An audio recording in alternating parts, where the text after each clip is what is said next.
In this lesson, I want to show you how the target pseudo-class works. It dynamically applies styles to a page element that's been accessed through a fragment identifier at the end of a URL. To show you what I mean, I've got this page open in Google Chrome, and I'll right-click this link and select Inspect Element. And it's given me the underlying HTML markup. I'll just click below it to make it easier to read. You can see that the link, the href, points to target begin.html followed by this hash sign or pound sign and the word Friars. That's what's called a URL fragment identifier. What it does is it looks for a named anchor or an ID within the page, and it goes to that particular point in the page. Let's just close this console here and click the link. And you can see that it's taken me to Friars Market, but there's no more content in the page. So normally when you access a target link like this, it would be right at the very top, but because it's lower down on the page, it's not quite so easy to notice.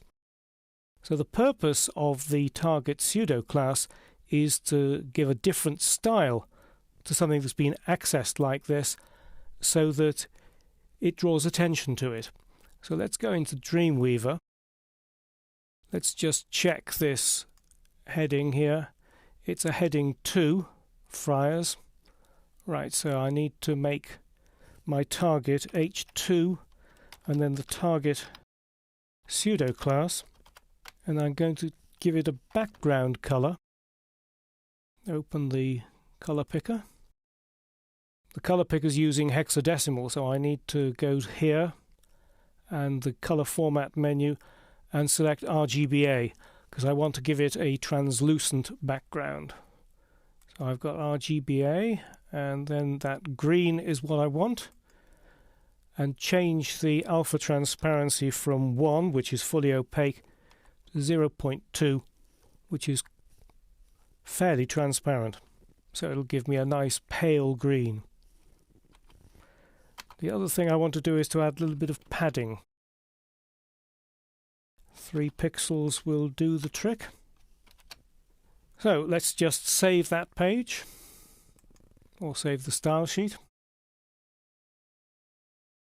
And I'll get the browser to test it again. So let's click that link.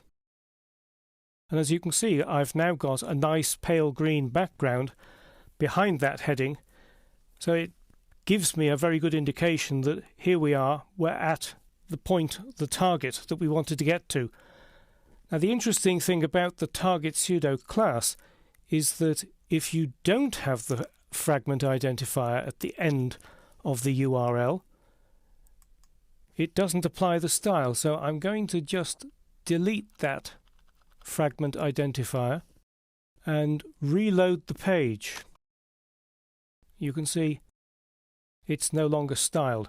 So if you access the page directly, no style. If you access it using a fragment identifier or using a URL that's got a fragment identifier at the end of it, then you get that nice style. But I'd like to improve it a little bit more by adding a transition to it. So let's get back into Dreamweaver. Transitions are normally applied to the main element and not to the dynamic element. So instead of doing it with the target pseudo class, I'm going to apply the transition to the h1, h2 selector. So transition. And what I want to affect is the background color. So I'll type in background color. That's the transition property. And then the transition duration, I'm going to make 2 seconds. The unit of measurement for seconds in CSS is just the letter S, and there should be no space between the number and the unit of measurement. And finally, I need to select the transition timing function, and I'm going to use ease out.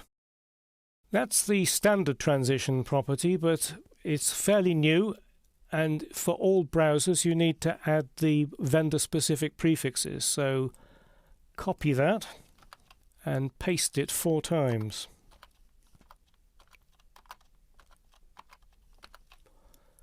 Then I need to add the vendor-specific prefixes -moz for Firefox, -ms for Internet Explorer. I believe that transitions will be available in Internet Explorer from version 10. Then O for Opera and WebKit. So let us just save that. And let's get the browser to test it again. So we'll link to it. And this time you see that the background color has faded in gently. So a nice little transition there. Neither the target pseudo class nor the transition that I've just applied will work in older browsers, but certainly no functionality is lost. You're enhancing the experience for users with modern browsers.